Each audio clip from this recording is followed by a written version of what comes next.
Getting a Shopify API key is a straightforward process that enables you to access and manage your Shopify store data programmatically. To begin, log into your Shopify admin panel and navigate to the Settings section.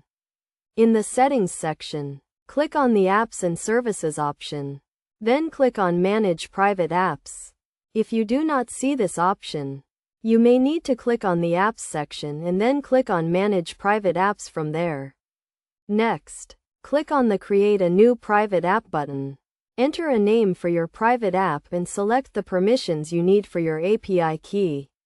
Be cautious when selecting permissions as they determine what actions your API key can perform on your store. After selecting the necessary permissions, click on the Save button. You will then be presented with a page that contains your API key and password. The API key and password are used to authenticate your API requests to Shopify. It is essential to keep your API key and password secure, as they grant access to your store data.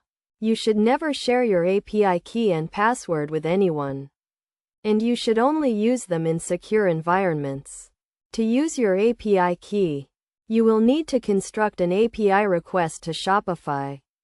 This typically involves specifying the API endpoint you want to access, the HTTP method you want to use, and the data you want to send or receive. You will also need to include your API key and password in the request headers.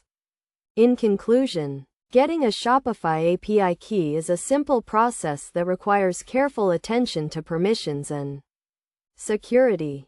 By following these steps and best practices, you can securely access and manage your Shopify store data using the Shopify API.